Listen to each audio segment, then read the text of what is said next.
Welcome back, everybody. This is Brian and Miss Berlin for Breaking Down Security. Hello. Hello. So, Mr. Betcher's not here tonight. It's a Tuesday. We're recording on 1 October. Oh, I forgot. It's Cybersecurity Awareness Month. If you were not aware, it is now, you are now aware that it is Cybersecurity Awareness Month. So, it's kind of a bit of recursion there. Yeah. What are we going to do this month to celebrate Cybersecurity Awareness Month? Absolutely nothing.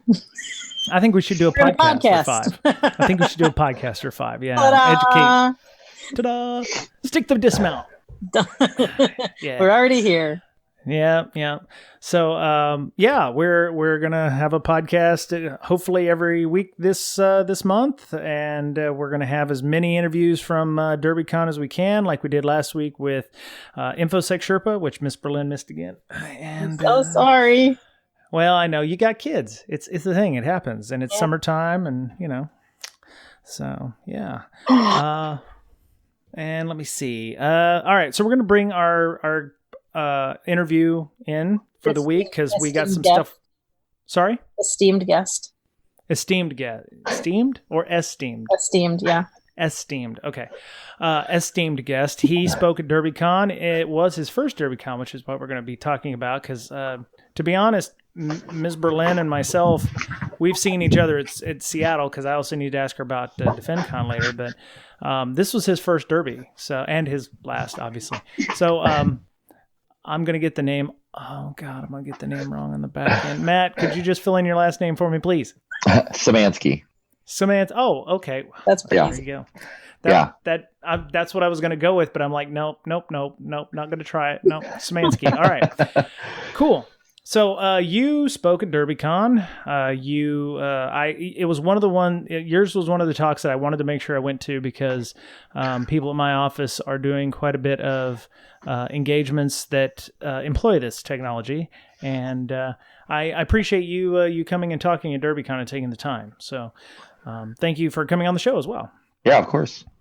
All right. So tell people a little bit about yourself, how you got into information security and what you do for a living. Sure. So right now I run an offensive security team. I have always been interested in security. I've always been interested in getting into the places that I wasn't supposed to be. I started out my career as a developer, kind of worked my way up the ranks. I did a lot of full stack programming.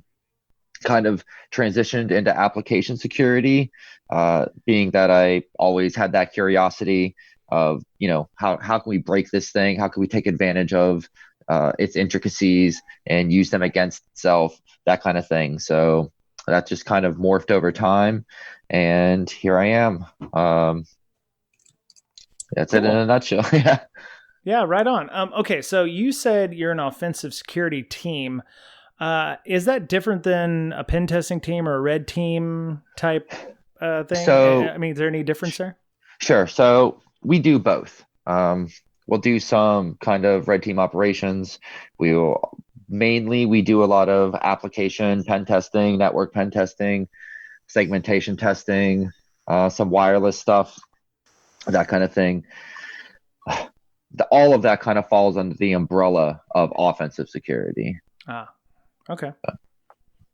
That sounds cool. Yeah. Yep. I just learned recently that red teaming and pen testing aren't the same thing because red teaming is you're supposed to be quiet. Right. Pen testing is you just run Nmap T5 and pray and spray and pray. So it's just interesting to hear the different terminologies that are out there being used. So sure. So you went to your first Derbycon as a speaker. I did. That's pretty awesome. What did you think about Derbycon as a whole? I was blown away. The community is amazing. That was pretty much the biggest takeaway that I got was just how great the community at Derbycon was. I felt included, and it was my first time. I just had an amazing experience. I'm really disappointed that it was the last year. Also very honored that I got to attend as a speaker on the final year.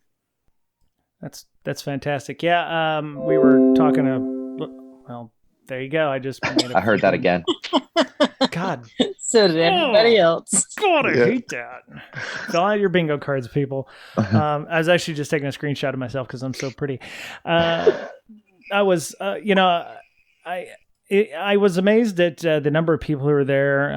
The fact that we can have that many people in one place and not have any major issues, and the spirit of camaraderie, which I don't think is going to be easily replaced. I'm trying to do that up here in the Pacific Northwest. I'd love to be the Derbycon of the West Coast, the Infosec Campout, but I don't know. That's a pretty tall order. Dave Kennedy and his Trusted Sec fam put on a great show. So, you're going to be at Texas Cyber Summit in a couple months. Yeah, the weekend after next. So it's actually October 12th is when I'm speaking.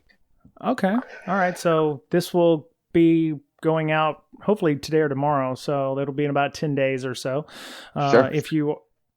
So if you are at Texas Cyber Summit, go make sure you check out Matt's talk, and we're going to be talking a little bit about his talk here, but you'll be able to talk to him in person. So, Ms. Berlin, do you have any thoughts before we get started? No. Okay. All right. So the reason I wanted lots of thoughts, but I don't know about that are podcast related. Keep them PG. Okay. Anyway, yeah. Never mind then. I don't have any thoughts. Okay, cool. All right. So the reason we had you on was my company, Leviathan Security, does a lot of engagements, web-based engagements, and as a PM, I have to do external alignments and I have to talk to the customers and stuff. And some of the questions I get is, what is your technology stack? And the customer will come back and go, well, we're using Heroku and GraphQL, and they're using AWS with RDS and the PG SQLs and blah, blah, blah. And I understand a lot of those acronyms, but GraphQL was one that kind of threw me because I was like, I don't know exactly what that is. And unlike Heroku, where I just found out, we just throw our code up there and it runs it, and I was like, oh, okay, well that's pretty easy. I had to go do some research on GraphQL, and then I found your talk was accepted at Derby, and I was like, yes, I need to make sure I go see that. So I learned quite a bit, even though the audio quality was not the best. Not the best, yeah. Definitely want to turn the sound up on that and ignore the buzzing in the background and the feedback. But from what I understand, that's pretty much what happens in a large room. Sometimes when there's not proper grounding. So maybe we could start off at the top and discuss what GraphQL is at a high level. Sure. So GraphQL is more or less a middleware that sits in between the client and the servers where your code would normally sit. So it was designed to replace REST architecture, where you would normally have to make a lot of different requests to a lot of different endpoints to load all the data that you need into, let's say, an administration dashboard. So GraphQL will allow you to make one single request and get a large amount of data in return by using a query language. So a lot of the benefits of that are decreased latency. So this was created by Facebook and released open source in 2015. Facebook, at the scale that they're running, every millisecond counts. So being able to, send one query and get all the data you need in a nice JSON structure to parse through is a huge win. Okay. JSON structure, huh? So key pairs, right? Key value. Key values. Sorry, not key pairs. Key value. And is it's always structured that way, or are there other ways that it can be rendered? No, that's the format that it uses out of the box. All right. So we in our show notes we have a link to slides. Actually, the slides I think that he created in PDF form. You can go and grab those off of our Google Drive and view them. So you can take screenshots and see what's going on.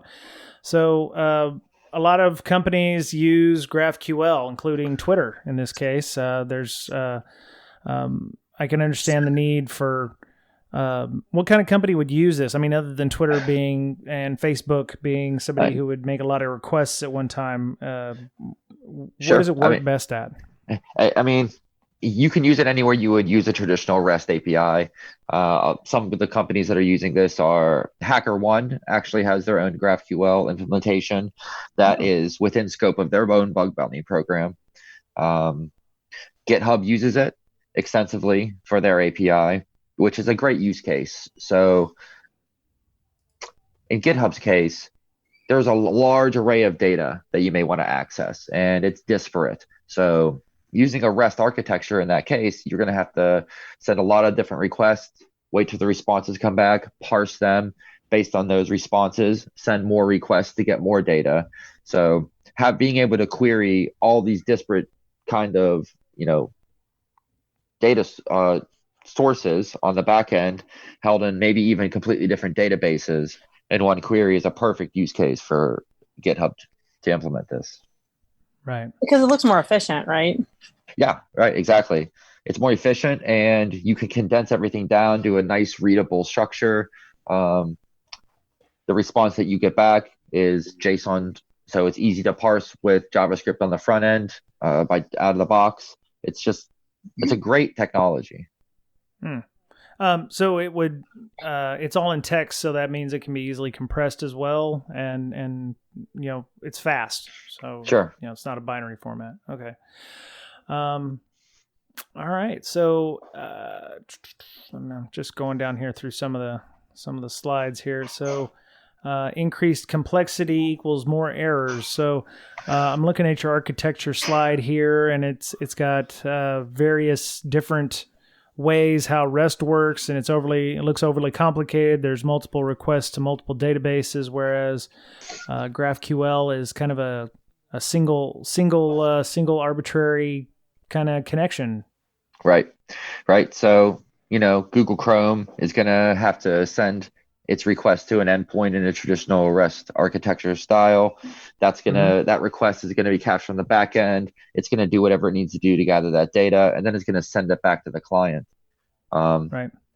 In the case of GraphQL, you're going to send a query to that GraphQL endpoint, and then GraphQL is going to parse that query out and pass that information down to resolver functions, which in turn gather the data that you need, just like you would in a traditional REST architecture.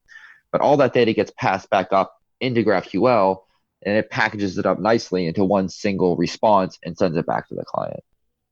Nice. Okay. I was just thinking out loud here. You talk about we all have problems. There's a new attack surface. You've got docs to read, large complex schemas, reverse engineering schemas to attack, and there's a lack of actual attack tools. Could GraphQL be used in for amplification attacks or anything like that? That's interesting. I'm not sure how you would make that work. Although the schemas can be pretty large, so there could be some way to leverage it in that way. So GitHub's, if you do an introspection query, which we could talk about a little bit later, GitHub will give you its schema back. And I believe its schema is about 84,000 lines long. Right. Okay.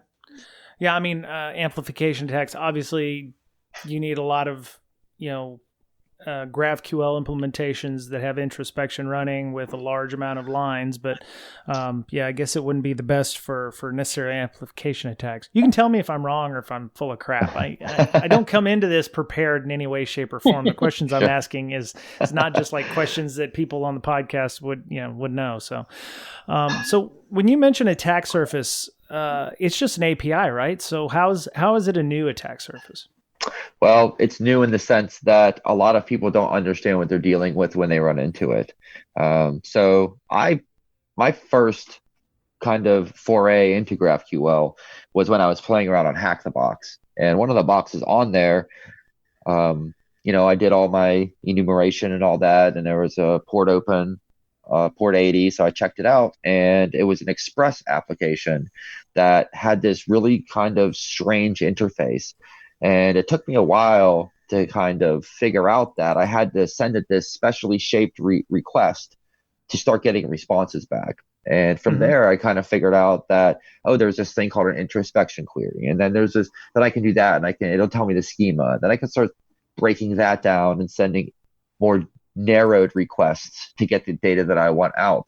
And I started kind of just poking around and asking people that I knew. And most people had never even heard of it before. So I thought, there's got to be a lot of stuff out there using this if it's on a Hack the Box. Right. So I ended up finding out that there's tons of companies out there using this technology. And perhaps when during an engagement, they think they may actually be dealing with a REST API because there's no dead set giveaway. It could easily be a REST API that accepts a JSON request and returns a JSON response. So there could be a lot of stuff behind there that they don't know that they're actually missing, which means you're not doing the engagement to the full potential that it could be done. So I'm really just trying to bring awareness that, this exists out here. Here's some good methodologies to use to test it so that we can make the internet a safer place. Right. Okay. So the API, the GraphQL has a specific format. Is it the same format for regardless of the implementation, or can you have different? Fields, or can you have different structures inside of the GraphQL implementation? So you create the schema on the back end using a type system that you can define for whatever data structures that you have. So it's fully customizable to however your existing backend data looks. There's no real default out of the box. You have to use this particular schema, which gives it a huge amount of flexibility as well. So it's another great advantage of using GraphQL is that flexibility that it gives you. Right. And I don't know, to equate it, it would be like a schema is like a style sheet for an HTML file or an XSL file for XML to render it or to give you an idea of what the data structure is. If you ever worked with a SOAP API at all, this is similar to a WSDL file where I send it there. The schema is basically, here's all of the objects and fields and some descriptions of those fields and what's in there that you have access to by sending queries, right? So it's, okay. I guess you could kind of loosely attribute it to if you were to dump all of the tables from a SQL database and look at all the different columns in each table, that's how you're going to know what's available for you to query against. Right. Okay. All right. That's cool. Is the implementation of it like by default insecure? Like, are there any? So that's the thing is there's nothing actually wrong with GraphQL itself that I've been able to find. It's how the code is implemented on the other side of the GraphQL implementation that people don't maybe understand as they're implementing it, that out of the box, there is no authorization or authentication system built into it, right? Okay. So all of that's just left up to developers to figure out how to do. A lot of the server implementations have solutions for this built in, but again, they have to understand them and how to implement them correctly so that it's actually secure. So no authorization or authentication. So they're just hoping that developers will be able to call that properly. Sure. Yeah, that sounds like it might be kind of a problem there, or sure. Because all you need to do is get the right user, and you can, query whatever you want whenever you want. So sure, yeah. Right on. Okay. And there's the ever-present battle between the business wanting to move fast and hurry up and implement features, and so these developers are under pressure to get these features rolled out across each sprint. There may not be enough time in that particular organization to really understand this new technology to the level that they need to, especially with deeply nested schema structures or extremely complex data structures on the back end. It can be easy to miss things. Can you give me an example of what an extremely complex data structure would be? It's all text, right? It's all text, but something I've found interesting and had work occasionally is, let's say you have an object with some nested fields. Well, one of the neat features of GraphQL, if you've ever done any programming, you can kind of compare this to how an object in an object-oriented language works is I can have an object and then a bunch of parameters, but one of those parameters can also be another object. So that's the same thing in GraphQL. I can have an object with a bunch of fields, but one of those fields can also be another object. And then under that object, I can have more fields. And then under those fields can actually be an object. So if you have that can just basically go out. It's I don't know if there's a limit to it, a technical limit to it. But I've seen some pretty deeply complex ones, especially with extremely large schemas like GitHub. Can you cause any kind of loop or any kind of infinite loop logic? Yep. Okay. So if there's some circular reference going on in there, you can actually craft a deeply nested circular reference request and send it. And if there's no stopgap in place for that, you could basically DOS that system doing that. Through resource exhaustion or memory exhaustion? Okay. Yep. Right on. And if you have that, auto scaling out automatically and hooked up to somebody's credit card. Yeah, that could be bad. That could be bad. Okay. All right. And so we're talking about objects. You can query other nested fields. We know to expect an array instead of a string. So what is it? It's so you can set an array looks like, so you have friends and then you have everything's in brackets or braces. And right. So on the schema side, on the back, when you're actually defining what your schema is, one of the ways that you do that is you can denote that something is going to return a list of objects by wrapping it in brackets. Mm-hmm. So as you're reading through the schema from a not evil point of view, like, sometimes companies want to keep their schema available to everybody so that people can integrate with their product set. So as you're reading through this schema, it's pretty easy to determine what type you're going to get back when you do a query based on how the schema is written. Right. Okay. So one of the other things I saw during the talk was you mentioned scalars quite a bit. What is a scalar exactly? So a scalar is kind of like a primitive. So it's going to be like a string or integer or something like that. So it just defines what the value is going to be that you're about to get? Yeah, what type the value is going to be, right? Okay. So type. So you've got object types and you have object strings, but the only real difference is that there's no period. Okay, I see what we're talking. Okay.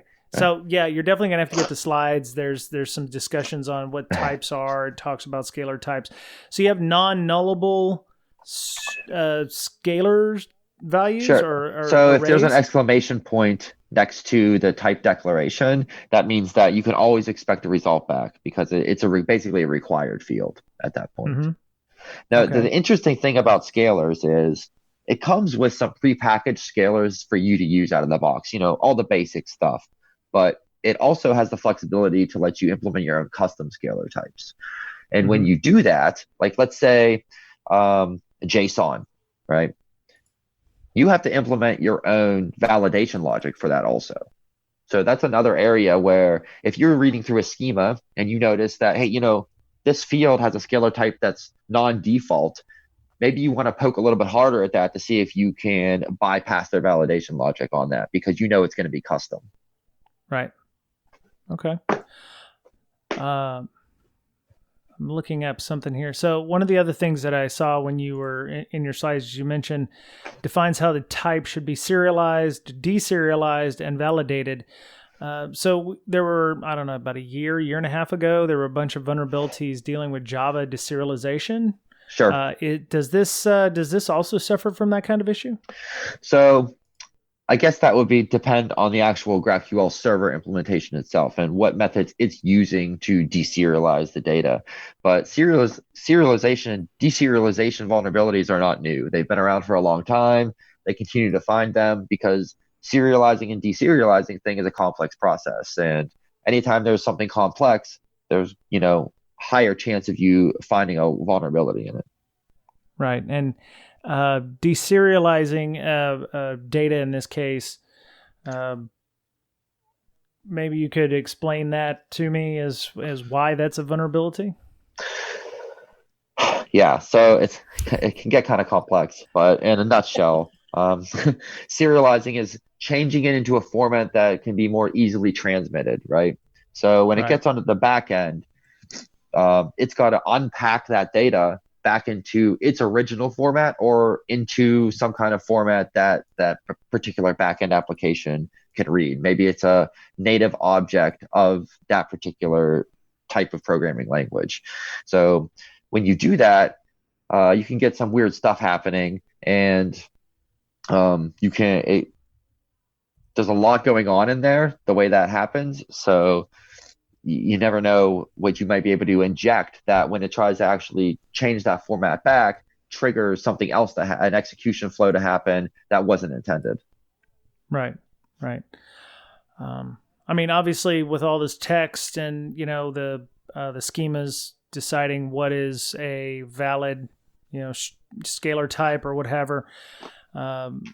Input validation. Would we see things like typical OWASP vulnerabilities in this, like cross-site scripting, cross-site request forgery? Would we see any of that kind of stuff in this? So that would be kind of outside of the scope of those two particularly would be a little bit outside of the scope of the GraphQL, but you could use a cross-site request forgery vulnerability to trigger a GraphQL query. And maybe get data back that you weren't intended, since you're kind of sending a request that you're not supposed to be able to send using CSRF. But XSS would exist mostly in the browser, but SQL injection, NoSQL injection, command injection, all of these still exist, right? Because if let's say I pass a parameter, let's say I make a query for a hero, and I don't just want all the heroes. I want a particular hero. So I'm going to pass an ID in. I'm going to say I want hero with the ID 1000.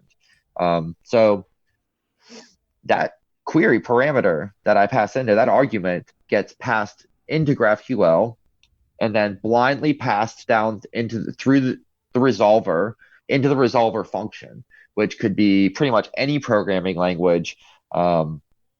You just don't know. So all of those traditional type attacks where I can pass in user data and have it do some funny business on the server side could still be there. You just have to know how to craft the request so that you can pass it down through the resolver functions. Yeah, I see here in your slides you were also talking about potentially indirect object reference for the IDs or what have you. If you could enumerate those in some way, that might make it easy to make a query and pull any additional data. So it'd be be basically insert or grab all the files in the database, for instance, or grab all the data in the API. So sure, that would be a lot of like SQL injection. But like for IDOR, if you're testing this stuff and you see it passing an ID, enumerate the ID, see what other IDs you can pass in there, and perhaps you can, it'll think that you're somebody else because the authorization logic on the back end isn't implemented correctly, or tied to your cookie or what have you. Yep. Okay. Is there an HTTPS version too, like there is for APIs? So that you could implement it non-HTTPS. GraphQL is kind of independent of that. It kind of, you could, I'm sure, figure out a way to set up a server using non-HTTPS. It's all on how you configure it. But that's going to be up to the actual server implementation itself. So gotcha. If it's all up to them. That's the huge flexibility with this. Is that basically everything except schema and passing data resolver functions? That's what GraphQL does. So anything outside of that is just left up to the developers to do what developers do. Right on. Ms. Berlin's probably asking because she deals with a SIM and some logs all day. So if she can figure out a better and more efficient way of pulling logs and querying them, I think that would probably be a good idea. So if she's dealing with graph databases and things like that, this could be an excellent way to request large amounts of disparate data from that system and have it all handed back in one single request. This technology is excellent if you're trying to implement some kind of administration interface where you have to, gather a lot of data, and then on the front end it's being parsed into, JavaScript charts and this kind of all this kind of stuff. That's exactly what this was kind of made for. I see. And it works with you said at least with like NoSQL database, but I'm assuming it works with any database, even Oracle or. It's completely up to you. So however you decide you want to write these resolver functions, it's GraphQL is basically going to say, this is what the person wants, and here's the arguments that they send along with it. And it's up to you to implement how that data is actually retrieved from wherever you're storing it at and passed back up. Right.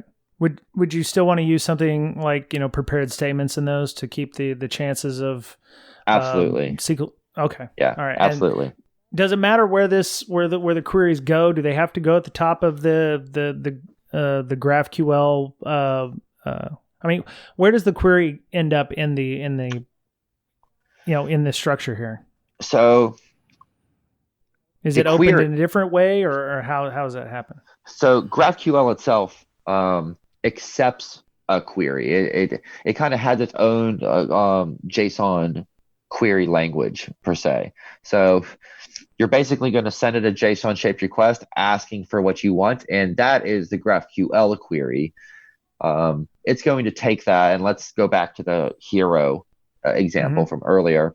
Right. It's going to look up and say, okay, where's the resolver function that gets heroes from wherever? And it's going to say, and it's going to pass your argument down to that resolver function.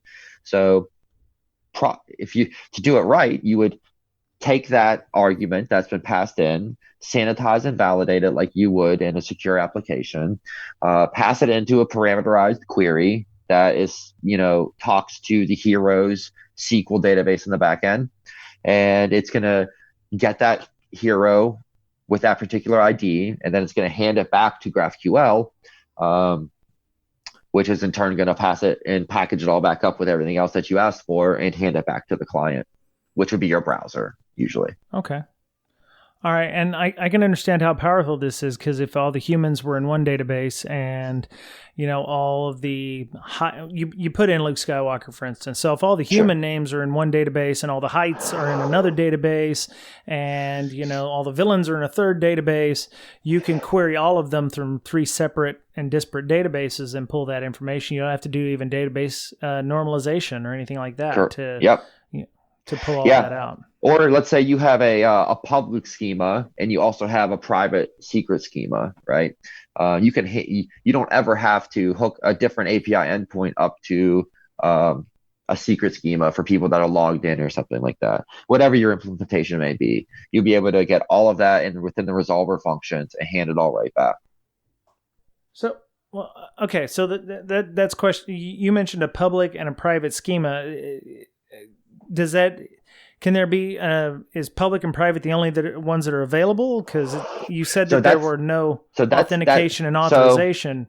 So the GraphQL schema isn't public and private. What I meant was, like, let's say, for instance, HackerOne, one of their vulnerability, they had a SQL injection vulnerability in one of their resolver functions. And somebody was able to pass in a SQL injection attack payload into their request. And that got passed down to the resolver function and allowed them access to HackerOne's public database schema, which is basically, we're going to put everything that it's okay for people to know in this schema. And we're going to put all of our secret stuff that you need, special authorization logic and stuff to get to, in the private schema, let's say.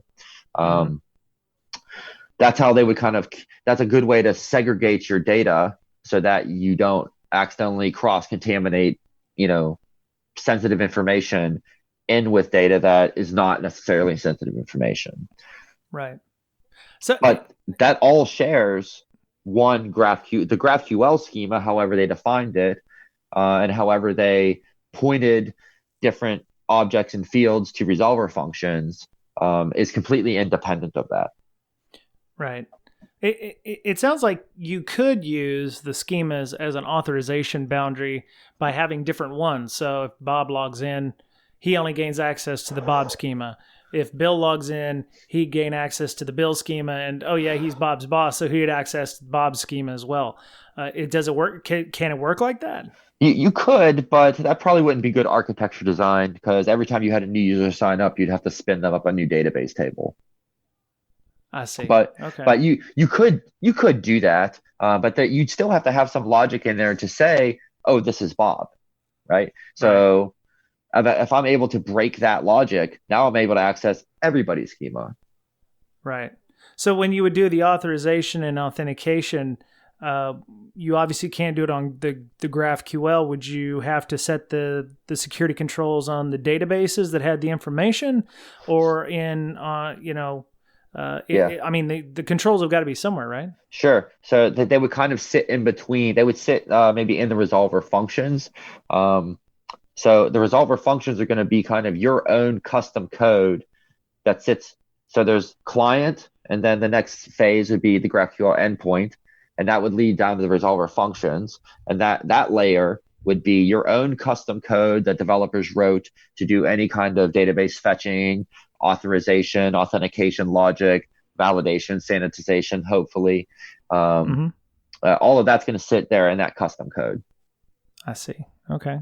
And that, right. So that's really what we're attacking here is that layer of custom code. And we're using GraphQL as a, carrier mechanism to hand off our malicious payloads to that custom code. Right. That makes sense. I was pulling up, looking up for the resolver stuff, and I found a website, Apollo GraphQL. Looks like everybody's trying to make their own. So I guess. Yeah, there's quite a few implementations out there. Right. Okay. Let me see. All right. Sorry, I'm going down the rabbit hole. Was your first Vuln that you found on this the beer one? So when you say found, was that wasn't me in particular that found that vulnerability? Okay. Yeah. Okay. Yeah. All right.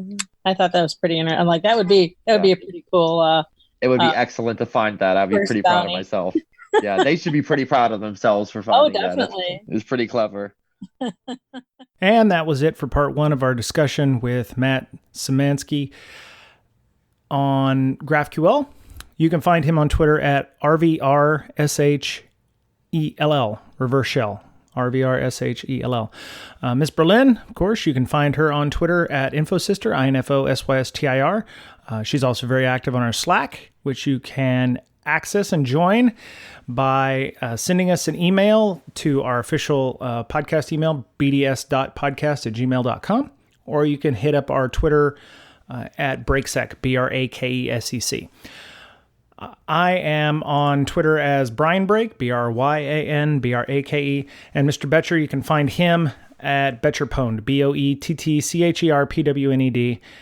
He also has a software product called LogMD, which is a forensic tool that sets up your Windows machines to ensure you're getting proper logs, which will help you analyze malware, look for artifacts that can lead to potential incident response problems.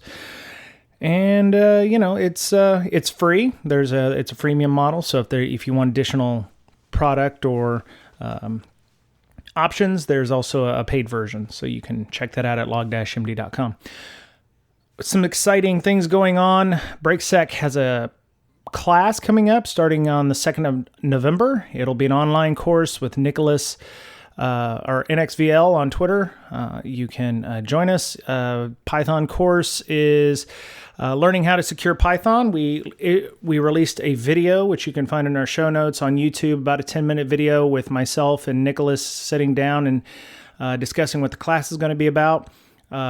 Nicholas lives in Lima, Peru.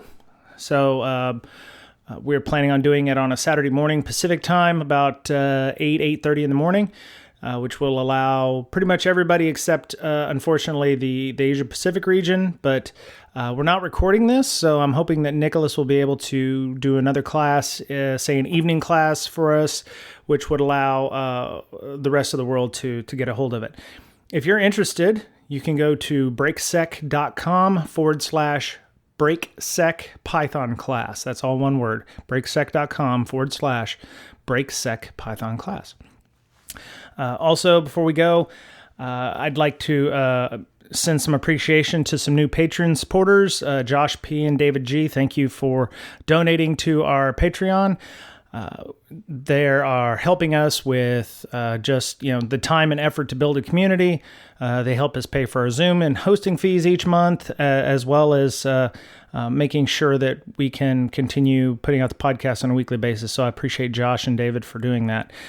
We also have a TPub if you don't want to sign up for a Patreon or a PayPal to send us any tips. You can go to tpublic.com/user/bds.podcast and buy a t-shirt. You can get one with Brakesec logo on it, or you can get one of the recent conference we did, the Infosec Campout. We actually still have the t-shirt with Miss Berlin's face on it. So, which, as you'll hear in part 2, there's an update to that story. So, Amanda will be at the Texas Cyber Career Summit. So you can go to cybercareersummit.com. She'll also be keynoting at GraphQL on October 24th and 25th. And Matt also mentions that he's going to be at the Texas Cyber Summit. If that's not in part 1, it will be in part 2. Texas Cyber Summit, which is going to be in a couple weeks. So if you're interested in seeing him talk about GraphQL in person, or you want to pick his brain, you can go to Texas Cyber Summit's website and Google that and find that. So that was it. Thanks for breaking down security this week. Part 2 coming up, we'll discuss attack techniques. We'll talk about specific implementations of GraphQL. There's a fairly well-known e-commerce website out there that uses GraphQL. So we discuss all of that. We also discuss Matt's tool called Shapeshifter and how it works. And you can find that in the show notes if you want to go and grab that early and take a peek at it. Also, his slides are in there as a PDF on our Google Drive. You can view them, which also means you can download them as well, I would imagine. So, yeah, that was it. Have a great week. Be nice to one another. Take care of yourselves, because only you have. And we'll talk to you again soon.